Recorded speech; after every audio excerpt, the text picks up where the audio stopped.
Oh, very impressive resume. What exactly is meant by your name, Sarthak? Um, so it means to make something meaningful. Okay. Could you give a brief introduction to the board members here? Yes, sir. I hail from Gurugram. I grew up in Delhi and I am an economist by training. I've got a BA in economics from SRCC Delhi University, and after which I went to Oxford to pursue my MPhil. After which I worked for a while as a professional economist, and now I'm interested to come back to India to serve the country. This is your first attempt. Yes, sir. So congratulations on making it to the Thank you. interview, Thank you. and we are hopeful you'll do very well. But with your academic background, wouldn't one say that you'd be more suitable to an academic calling rather than civil services? What drives you to a career in the civil service? So I took that academic path for a long time, thinking that what we really lack in India is the fact that we do not have very good economic policies. But over my education, over my experience, one thing I've understood is the fact that the real challenges lie in the administration, the governance at the grassroots level. So I think I can also use my economics training, I can use my skills to improve that last mile disconnect that exists right now. And I think that's why I am kind of making this switch, and that's why I think I'm a good candidate for this role. Okay, so one has been hearing about randomized trials, right? Who has pioneered this? What exactly does it stand for? Randomized trials in the social sector. Yes, sir. So as you're aware, this kind of insight comes from the medicinal field. But in economics, it has been pioneered by lots of people. Abhijit Banerjee, Esther Duflo, Michael Kremer, they won the Nobel Prize. But a huge range of people have worked on this from the 1980s. Coming to what it means in economics, it is very similar to how you do your trials in, for instance, medicine these days. So you basically want to test the effectiveness of any intervention, and you split them into two groups randomly, and you make an assumption that because these groups are kind of a priori identical, when we give an intervention only to one group and we compare the effects later, the only difference that will arise will be on account of the intervention. So it allows us to see, for instance, what is the impact of giving bed nets in poor areas to reduce malaria, what is the impact of giving better education to some children, and that can be determined very nicely. I would have thought that JPAL would be the first thing which would spring to mind. So that is true. Abhijit Banerjee, Esther Duflo, and these people have pioneered JPAL. They are the founders of JPAL. But I think my broader point is that the RCT revolution precedes JPAL. I mean, JPAL is a very recent entrant into the field, but lots of researchers, lots of economists have been doing this for decades. So I think that's where the real history lies in economics. Okay, so we talked a little bit about your civil service aspirations. You're essentially entering the field of public governance, right? Yes, sir. In the field of public governance, what does NPM stand for? Are you aware? New public management, sir? Yes, that's right. So, which was the country which, in a sense, pioneered the use of NPM on a very large scale? Are you aware? I think the UK did a lot of work in this direction. But You're right. Okay. That's the country. And who was the Prime Minister at the helm? Was it Margaret Thatcher? Yes, that's right. Margaret Thatcher. So, what exactly was the philosophy behind NPM? So the philosophy, as I understand, it's very simple. It's kind of drawing insights from the private corporate sector as it existed at that time to manage public sector employees in terms of very strict kind of focus on incentives, on basically kind of incentivizing them to do the kind of work, and if they do not perform, then basically there are certain kind of sticks as well involved in this approach. But in a nutshell, it is similar to how you govern your private sector leaders. Very true. So, I find that you're also interested in cricket. Is Yes, that sir. right? Yes, sir. Okay. This is a quiz question. I'm a quiz master, part-time quiz master. So, which was the first instance in which a bowler took a hat trick in the very first over of Test cricket? in a test match. In the very first over, the bowler took a hat trick. Was it Irfan Pathan? Yeah. Your response is always in the form of a question. So because I'm not 100% sure, but I mean, you are a quiz master, I'm not. Maybe I should have given you 4 options like Amitabh Bachchan does. But it is right, it was Irfan Pathan. Maybe today is your lucky day in terms of guessing. Okay, moving on to some more serious subjects. You've heard of the term disruptive technology? Yes, sir. What exactly does it mean?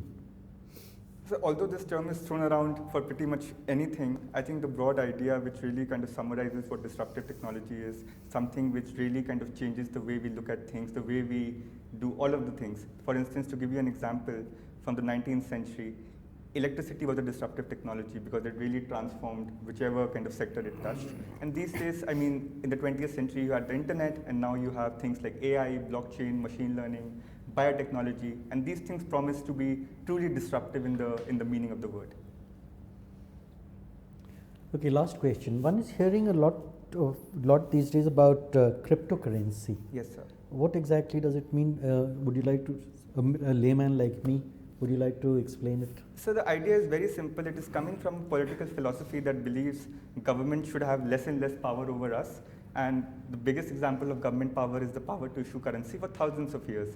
And these cryptocurrency kind of magnets, they have made this scheme in which you have a system where currency is completely decentralized. Anybody can mine, to use the technical word, a cryptocurrency, and it can be circulated around with very kind of, again, disruptive technologies like blockchain. But the idea in kind of its simplicity is the fact that the central bank shouldn't have a monopoly over generating currency in a country. Very good. I'll hand you over to my colleague and senior. We are colleagues in the service. Okay. Okay. Now, I find your DAF very, very interesting. You are clearly doing very well in the area of economics, and you are now working in a permanent position as a research economist with the Institute for Fiscal Studies. I left that job to pursue another job with the World Bank, which is what I'm doing right now. You are with the World Bank? Yes, sir. Okay, because the impression I get from this DAF here is that you were working with the World Bank from June 2018 to August 2018, and then working with this Institute of Fiscal Studies from October 2019 till April 2020. That's correct, sir. But recently, I also started a new job with the World Bank. Okay. That one was an internship. This one is a proper consulting position in the Poverty Global Practice. It's not mentioned here. I couldn't mention because I started after filling up the Okay. tab. And what is that job? So this is a job with the Poverty Global Practice in DC. I'm working from home right now. But in a nutshell, what we're trying to do is we're trying to see the impact of school closures around the world during the pandemic on long-run inequality within the countries. So our kind of basic sense over here is that because these school closures impact the poorest kids most because they do not have the kind of infrastructure and learning facilities, we're trying to kind of estimate what will be its impact in the next 2 or 3 decades, how much worse countries can be out of this. That's a very interesting job, that because when you really want to develop a country's economy, you need to start from the childhood, from the basic unit of people, really. Absolutely, sir. Now, you said in response to a question from my colleague here, Chairman, that you felt that there was a problem with the economic functioning of the country, something to that effect. And you are also, you have also appeared for the Indian Economic Services. You are still waiting for the results, is it? That result came in the negative a few months ago, sir. It came in the negative. Yes, sir. Can you tell me some of the most prominent faces in the Indian Economic Services?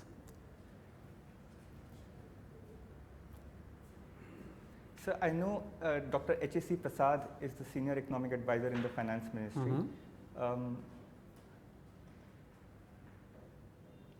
Besides that, I cannot think of it. Montek Singh Ahluwalia?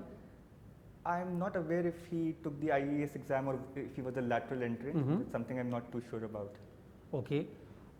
Who do you count as the most prominent economists in the country?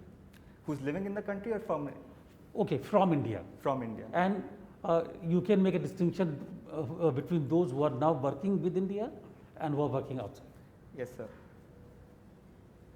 So I think in general, people like Abhijit Banerjee, who I just spoke about, Arvind Subramanian, Raghuram Rajan are the kind of people I really look up to in the economics discipline. Obviously, they're no longer serving within the country right now. I mean, Arvind Subramanian obviously he was back at Ashoka, so I think he would be the one person who I think within India is probably one of our finest economists. Amartya Sen, Amartya Sen, definitely, sir. Yes. you forgot his name. I He's the one person who basically on the development economics. yes, sir. I don't think there is anybody who compares really as much as he does. Don't you think so? I mean, that's true, sir, but I mean, Amartya Sen has obviously made lots of contributions to the economics discipline, but I think most of these contributions came towards the 20th century. And when I think about the big economic players right now, unfortunately, I mean, he's obviously he's come of age, but I think he's a stellar in the economics field, but there are also lots of people trying to take the mantle from him going forward.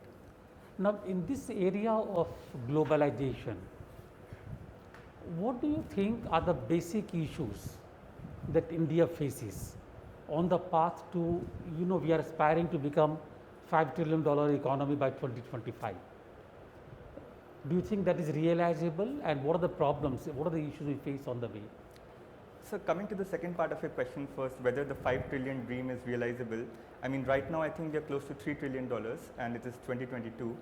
So scaling to $5 trillion in the next 3 years in real terms would be a steep climb, because that would require double-digit growth rates that are not going to come very often after the pandemic.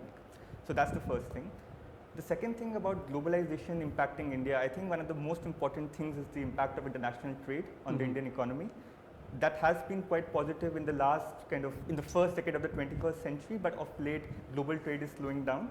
But I firmly believe that for India to be able to scale that 5 trillion path, to be counted as among the great economic superpowers of the 21st century, it is imperative to trade, it is imperative to export. And I think that's where globalization really comes in.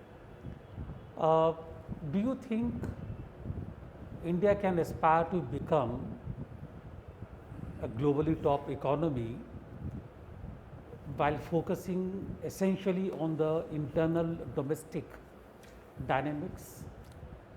So, it is. And I'm asking this question in terms of integration with the markets abroad.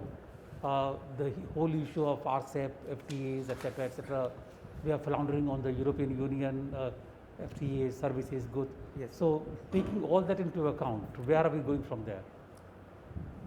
So that, I mean, obviously we can grow using our internal resources. We are a 1.3 billion strong country and we have a sufficiently strong market. But if you look at the historical evidence, there is almost no country that has grown only on the back of its domestic performance, simply because when you export, it is not only you have a bigger market to service, it is also that you sell higher value products and you sell better quality products, and that takes you above the value chain. Now coming to RCEP and the disputes with EU, obviously, I mean, one thing I understand is having or negotiating a trade agreement is very hard. There are so many issues involved. I was slightly disappointed when India chose to opt out of RCEP, because I think I can understand why our policymakers chose to do that. But from a strictly economic point of view, having that kind of integrated market where you have such dynamic countries in East Asia, China would have kind of meant very well for our country. But I think we are also going on the path of negotiating a trade deal with the US. The Indo-EU BTIA is still under negotiation, and we're also looking to kind of relook at ASEAN trade agreement. So I think there are positive signs to come as far as trade is concerned from these quarters. Okay, to continue on the same path of economic growth and development, the only one country which continued to maintain almost 6% growth despite the pandemic was China.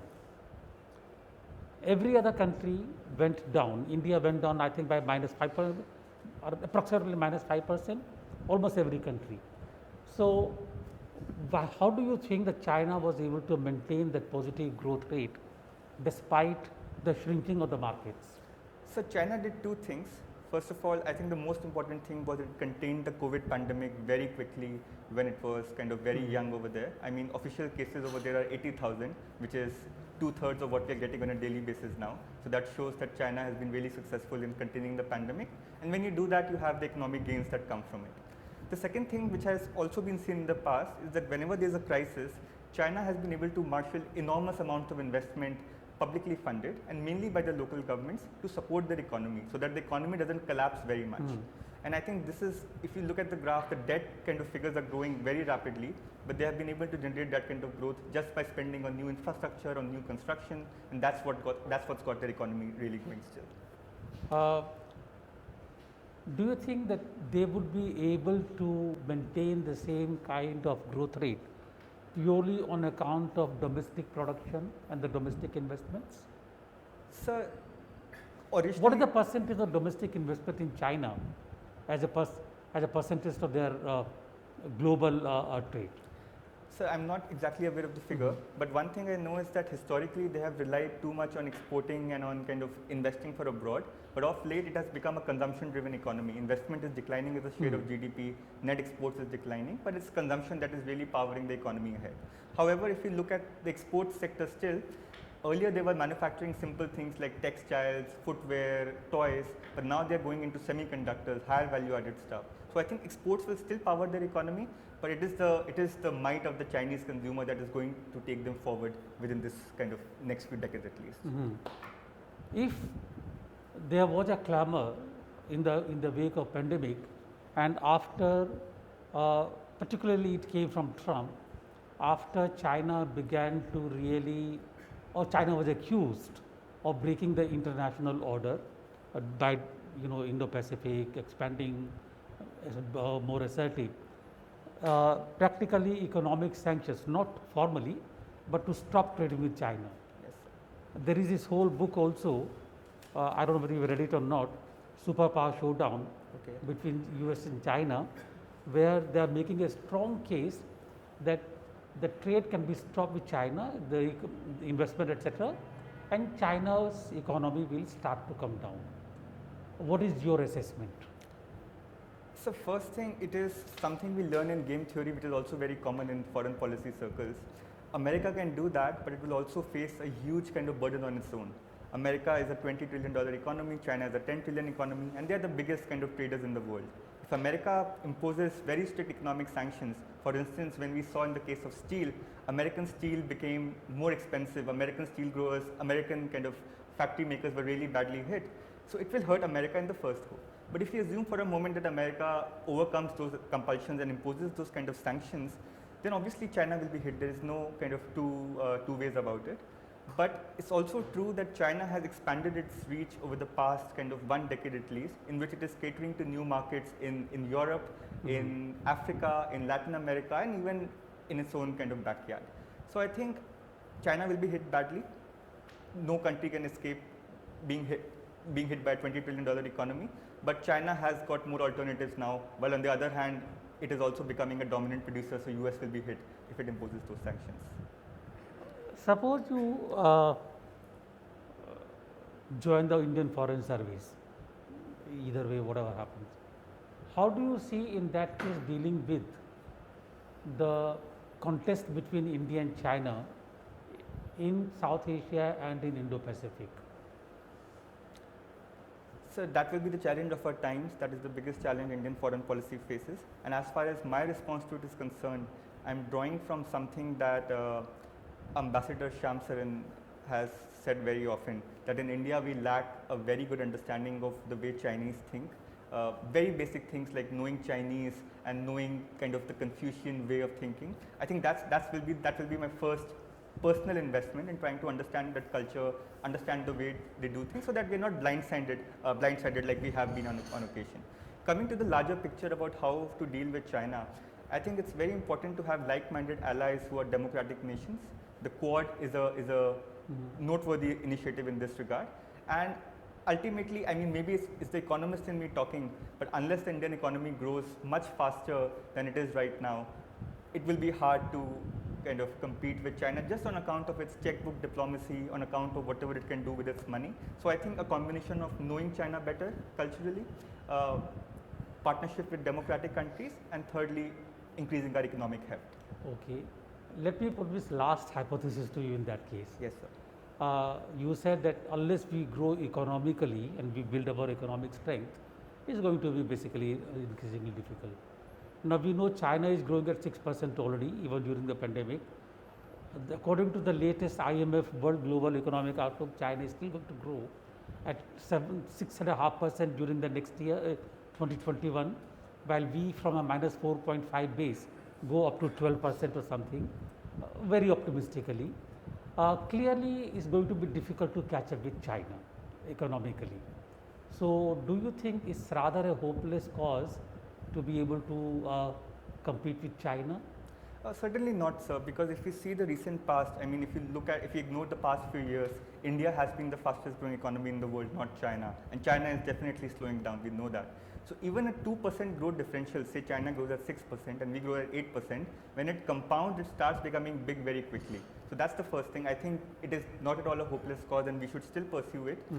Secondly, when we talk about exports, our export sector is suddenly growing as well. We are becoming a mobile phone manufacturing giant. We're also producing other things using government schemes like production linked incentive schemes.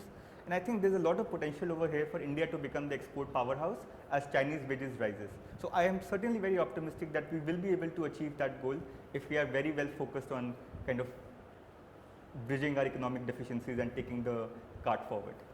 Good idea, but let me use your own words. So, we need a disruptive idea to be able to catch up with China. What would the disruptive idea could be? So, I am of slightly different persuasion. I think instead of one big disruptive idea, what we need is to set our house in order across a number of dimensions. For instance, we also need good infrastructure, we need good trade agreements, we need good investment in manufacturing. So we need all of those things. I mean, I think it would be hard to pinpoint, say, one policy that will completely transform our economy. But if the government is really focused on increasing our economic heft, I think if it pursues it as a single-minded focus, then I think there is a lot of room to do good in many dimensions. Thank you very much. Thank you, sir. Sarth, you have a very impressive background and you have also been going abroad and studying. And which college were you in Oxford? Mansfield College, sir. Sorry? Mansfield College. It's not very famous. Okay.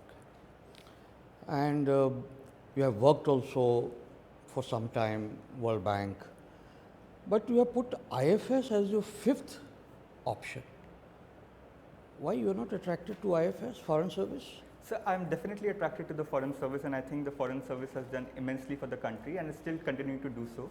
But coming to my own interest and aspirations, I have lived abroad for a while, and one thing I realized at the end of it is that I really want to be back home, live in India, work at the grassroots No, level.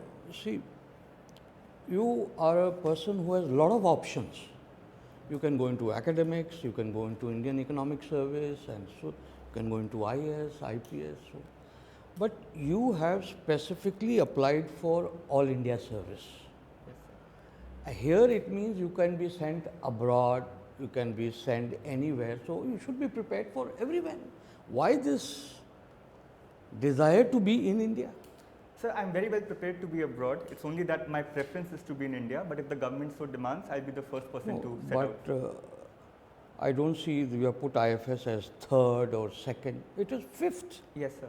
So the reason for that, and if you look at the services I've put above the IFS, the first is administrative services, coming to my desire to work to improve governance at the grassroots level. The police service follows because, again, law and order is a very important aspect of economic performance, and there's a lot of things to But improve. surely you can believe economics and policing at district level, these are quite wide apart. You will have nothing to do with economics if you are made a SP of a district, if you are made the IG of a division. So you can very well, you have to be very frank. Your economics will be of no use. Sir, to be very honest with you, I think it is a problem that economics is not being used very well in policing, because I am somebody who comes from a data analytics background, and I think there's so much potential. I've seen number of examples abroad in developing countries in India where you can In India, you give me an example. Yes, sir.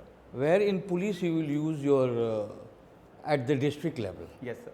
Sir, so I'll give Considering that you have a very good, fabulous background. Thank you so much. Thank you, sir. Sir, so I'll give you an example of Hyderabad. So recently, Hyderabad made news for having some of the most number of CCTVs anywhere in the world. if we kind of ignore the privacy implications of that and if we come to the what we are talking about, I think there's so much of data to be harvested using all that information and to improve our policing to the extent that we're able to reduce crime to a great extent. That's what happened in a lot of countries. I agree. Yes, sir. But certainly those datas, these are technical things. Yes. This is not meant for a person who has done PhD and MPhil from Oxford. You're getting it. I understand all those things are there, data analysis. These can be done by BA and MA students.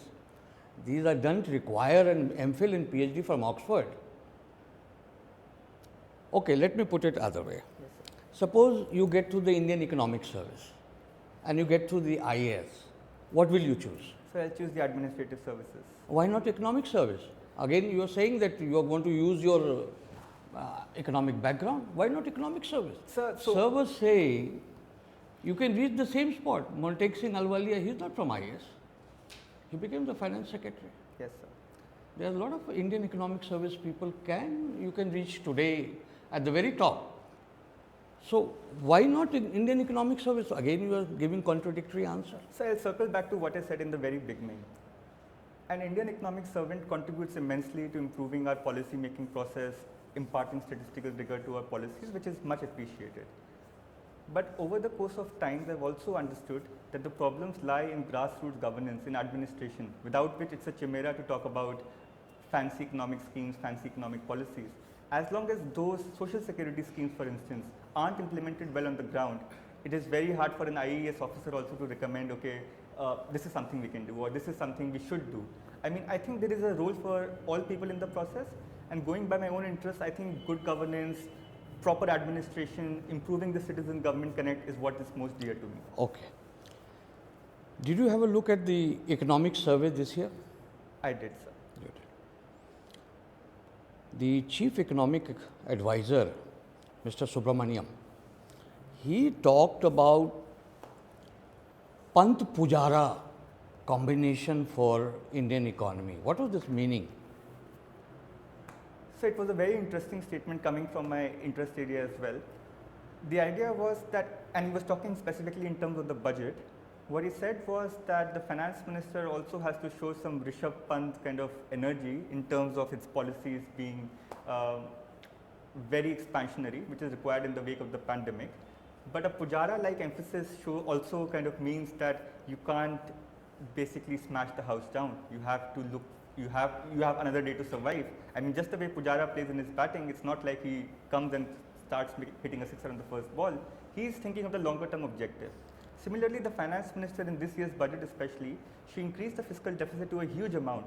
But if you look at the path to fiscal consolidation, it is over there. This year the fiscal deficit is coming down by 3% over last year's number. So I think that is the kind of balance the chief economic advisor was talking about. Okay. You tell me, there is a lot of talk about reform in the United Nations. Yes, sir. We are most of the time talking about, reform in the UN Security Council. But someone who is coming from the World Bank, there is a demand for reform in the World Bank also. Tell us something about that. So the World Bank has been subjected to calls for reform from a few different angles. The first thing is also, the first thing that comes to my mind is the World Bank's loans to China, which has become an economically powerful country in its own right. So it is kind of it is strange to some people in India and abroad that why should the World Bank continue lending to China even at concessional rates, not at zero rates, but there is a demand for that to be relooked. The second thing is also about the World Bank's economic orthodoxy, which has plagued it for much of its existence in the 20th century, in which the World Bank is very keen on, the kind of argument goes that the World Bank is very keen on changing a country's economic institutions to suit the interests of the Western powers. For instance, it would recommend, say, liberalization, privatization and those things that ultimately benefit corporates in the US at the expense of maybe the developing country people.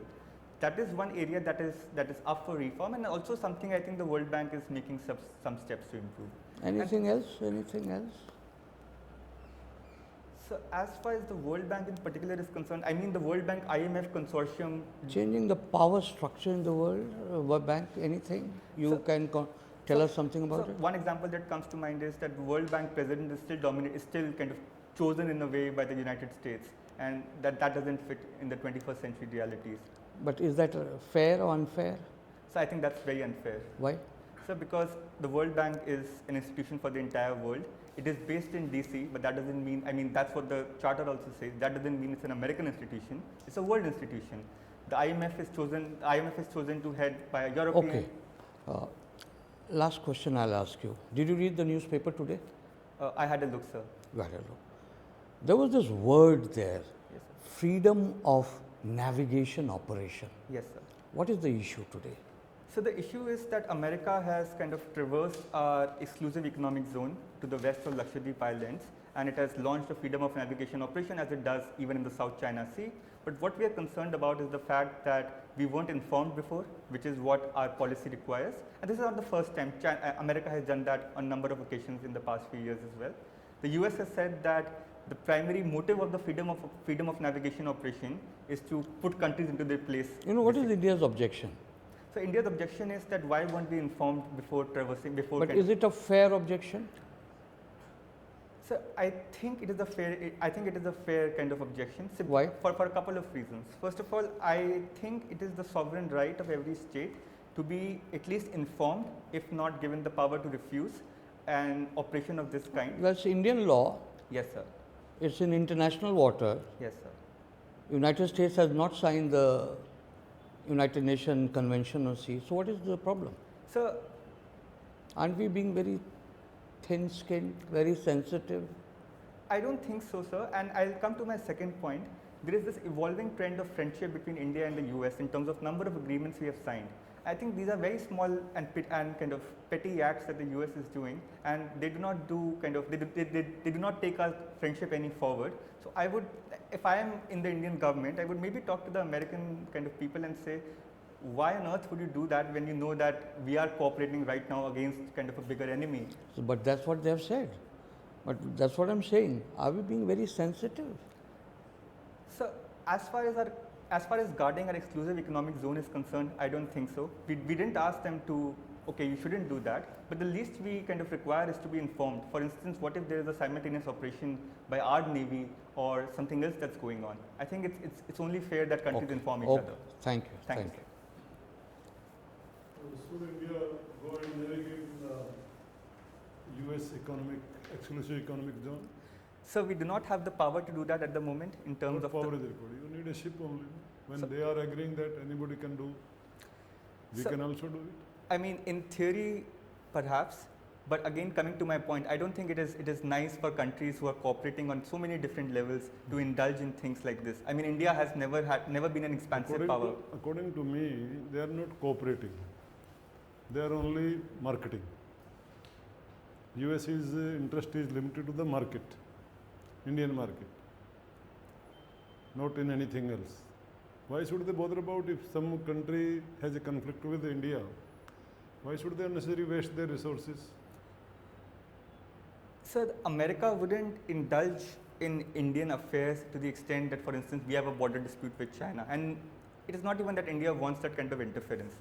I think the ultimate point is that this kind of new century is seeing a new expansionary power on the rise, which is, as everybody knows, China. China also, if China agrees to what America says, US says, then they don't have anything to do with India.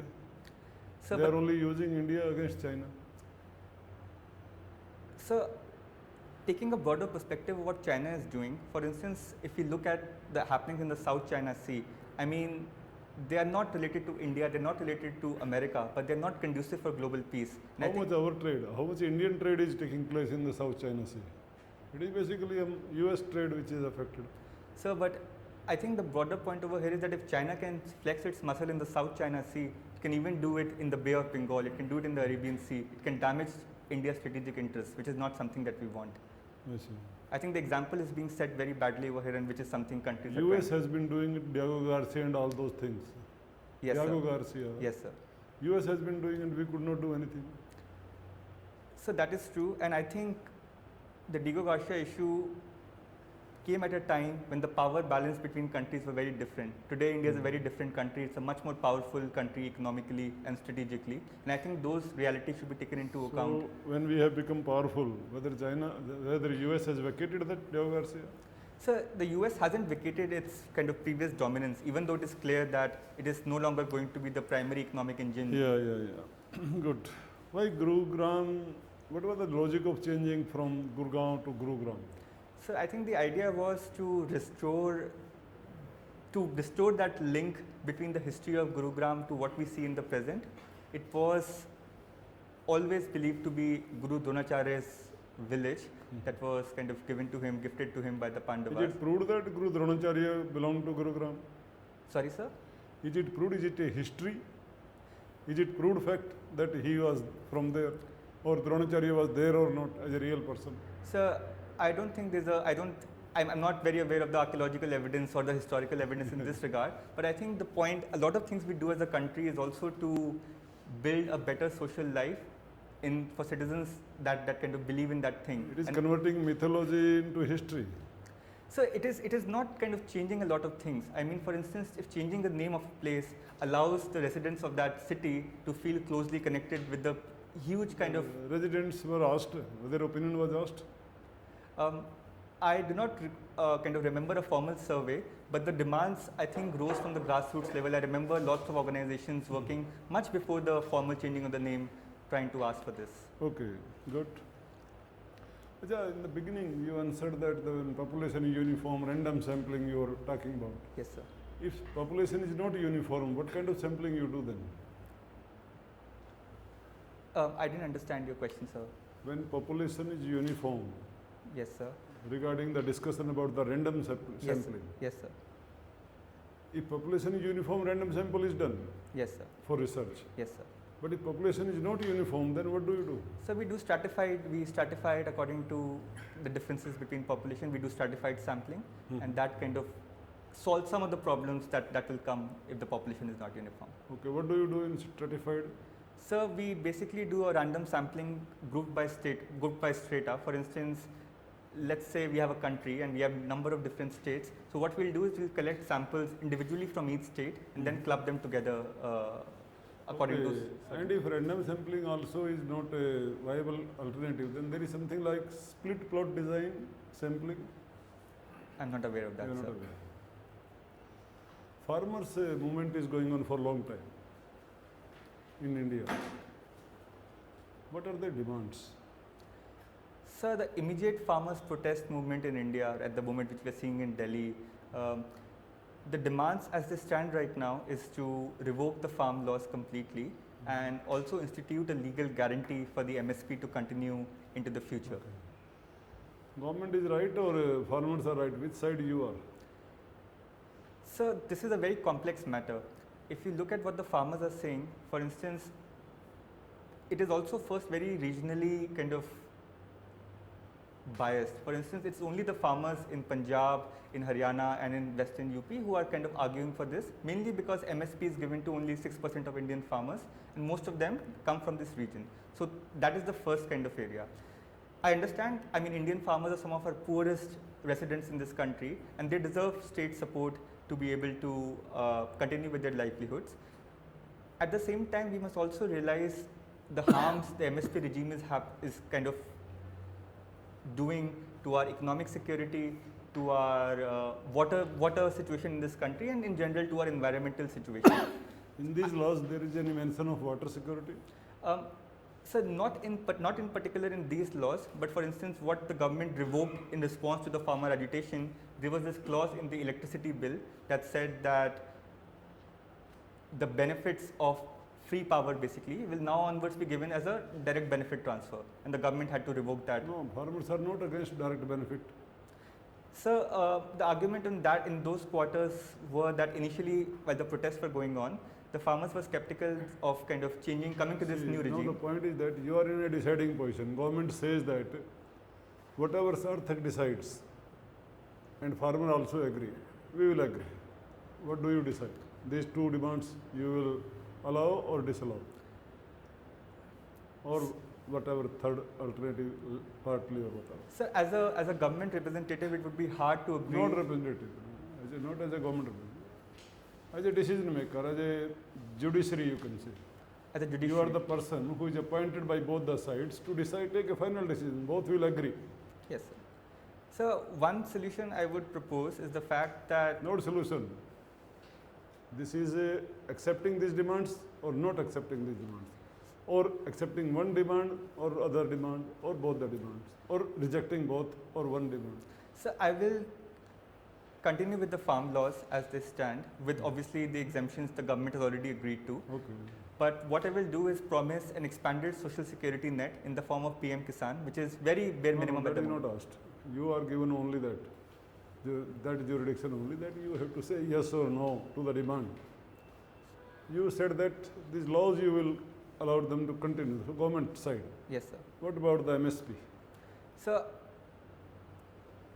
I wouldn't agree to having a legal guarantee for the MSP for the reasons I mentioned. It has not been an unequivocal success for the country. There are lots of issues over there So that is not acceptable. to the farmers. No, you are with farmer on the MSP or with the government? So I'm saying that the MSP regime shouldn't be given a legal backing as the farmers are demanding. Should not be given legally, or should be given? Should not be given. Should not be. Yes, sir. Okay. Why government is otherwise giving MSP? Why not legal? What difference does it make? So when you institute a law for it, when you institute a legal kind of document, first thing is that it stays for longer because it is harder to revoke, it is harder to alter. That is the first thing. So And there is a need to discontinue it. That so means. I do not think there's a need to discontinue MSP per se, but there's a definite need to expand its kind of purview. Right now, Okay, this Food Security Act is there. yes, sir. Just like this MSP, government has to incur some expenditure. So also on the food security, you are paying 1 rupee, 2 rupee per kilo and all that. Yes, Are sir. you in favor of continuance of that? Sir- Unnecessary government money is being wasted. So first of all, I think it is imperative for any government to safeguard food security, especially when our hunger situation hasn't gotten as better as our economic power would kind of say. At the same time, I think India has achieved the kind of living standards that we do not need mainly basically 2/3 of our residents to be given grain at 1, 2, 3 rupees per kg. And I think there is a case to be made for reducing the kind of number of people who are beneficiaries and also increasing the price a bit. Okay. Come on, that Ashoka University, there you are having something with the education research. Research in education field you are pursuing? Your So, interest? yes, sir, I'm interested in research and education. Ashoka University, there was an issue. Generally, we understand that private sector there is a lot of autonomy, academic autonomy, because government interference is not there. But what happened in this Ashoka University? These two fellows have to resign. Yes, sir. So, Even in fact, in government doesn't happen like this, but in private it has happened. What is? so the basic is issue at stake was that Pratap Bhanu Mehta said that he wasn't given the kind of academic freedom he deserved, and that's why he had to resign. And Arvind Subramaniam resigned soon after in protest. No, they have not said like that. Sorry, It is sir? not that you are not given academic freedom. It is well known that under pressure of government, the management has persuaded them to resign. I'm not aware if those are the verifiable facts of the situation, sir. You have not read the articles about it. So what I read Dr. Mehta saying was, it was slightly cryptic. So he said that there has been some pressure from the university board. Yes, yes. It is not certain whether the government has been directly involved in putting that pressure. So what does it show about the future of the private universities? Autonomy, educational autonomy. So there are two things. First of all, this particular incident has also shown light on this issue of freedom to speak, freedom of expression in this country. And right now, the way the Ashoka founders responded to it also shows that they are willing to take those steps. For instance, they said they will have a very definite relook. What is your view? Whether it is good, it is okay, or it should not have been done? So I think Pratap Bhanu Mehta is a public intellectual in this country, and he deserves full right to say or speak or write whatever he believes in. And this kind Why of he only? Anybody has a full right to speak. absolutely. So I think it wasn't ideal what happened, and I mean all of us expect the university to come up with. Good. You have a traveling hobby. Yes, sir. Where did you travel recently So, as a hobby? so before the pandemic was when I did most of my traveling, and the last destination I visited was the south of England. I visited Sussex. I visited Brighton. As a hobby or as a profession? As a traveling trip, nothing. As a business? No, sir, I just visited for leisure. Okay, just to see the sights. Yes, sir. What did you see there? So it was mostly spending time in the beaches in Sussex. I also visited the University of Sussex. They have a very good development studies center just to see. Okay, you saw the beaches. I saw some of the beaches. What there. did you see on the beach? So they were rocky beaches. I mean, they weren't. There were rocks. Sorry, There sir? were rocks. Yes, sir. Yes, sir. What else? So besides that, I saw people lying around. It was very cold at that time, so they weren't. People lying down. Yes. Yes. Third, anything else? So there were kind of lots of amusement activities that had been planned over there. There was. Okay. Yes, sir. It was a bare beach or any trees were there? There weren't any trees, sir. No trees. No, sir. Just bare. Yes, sir. Even up to something inland side. I don't remember seeing many You trees. don't sir. remember. No, sir.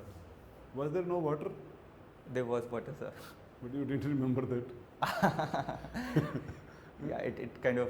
Yes, sir. What is the percentage of salt in the seawater? Sorry, sir. In the seawater, Yes, on the beach you went, Yes, sir. what is the percentage of water in the salt in the water? So it is 40 parts per thousand. I think it was 40 or it might be a bit less. Yes. Oh, no problem. Atmanirbhar Bharat. Yes, sir.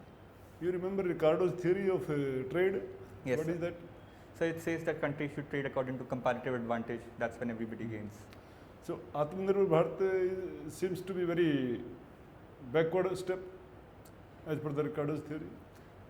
So if Atmanirbhar Bharat meant that India should be close to trade as we were in the beginning of our independence journey, then it would have certainly been antithetical to what we know to be good practice. But the way I understand Atmanirbhar Bharat, it is a policy of not of self-reliance, but of something that increases our own capacity to do things. For instance, It's not like that. For example, let us take the case of vaccine. yes, sir. If you can procure vaccine at a cheaper rate from those who make it more efficiently, rather than doing here in a shabby way, low quality. So which one you should? Ricardo theory say that you get from outside. That is true, sir. But that is French wine should be from France. yes, sir. Isn't it? That's the example he used. So that is true in most situations. But in today's world, for instance, just if you look at the pandemic, we were so dependent on China that when the global kind of trade links were Forget about China. What I am telling conceptually, Atmanirbhar is against the theory of economics. Do you agree or not? so to take First you say you agree or not, then you justify. Sir, I do not agree. I do not agree You with don't that agree. because I think of economics. I mean, David Ricardo was a political economist. He wasn't just an economist. Yeah. And if you kind of include that understanding in today's world, it is very hard to think of economics as being divorced from everything else. And that is the perspective. Okay, last question. Tell me, as an economist or a student of economics, what are the changes required in the Indian economic policies in view of the pandemic? Pandemic has shown that our whatever we are doing, policy we are pursuing, they have failed. Minus 23, minus 24 GDP went. We were pursuing GDP, we were pursuing stock market, Sensex should go up, and they went, they fell down because of pandemic. So any alternative policy is there? So one thing the pandemic has shown us is the kind of misery that exists on the grassroots level, the weakness of I our am labor. asking what any alternative policies are there or not? So there are certainly alternative policies. I think over the recent past, India had been reluctant to use the fiscal lever very much, which it has been forced to do now, and I think that's a good step. Public investment is really necessary. The second thing is also what the government is doing in terms of its migration policy. It is having a relook in terms of social security. I mean, these are the things that were kind of lying underneath, but we weren't really looking at them. But now onwards, I think there have been many But I steps. think they are just mad about this 5 trillion thing, even now. GDP, nothing else. So it is true that the government has been very focused on achieving that 5 trillion mark, but it's also been, there are a number of ministries in the government, all of them have been talking about their own individual objectives, about fulfilling their goals. For instance, Okay, Sarthak, good. Nice answer. Thank you, So sir. Sarthak, we'll just quickly review your performance among ourselves. Thanks, And sir. then we'll give a bell. You can come in when the bell sounds. And then we'll give you a few tips. Thank you, sir. Sir, do you mind if I take this point? Please go ahead. Thank you. Thank you, sir.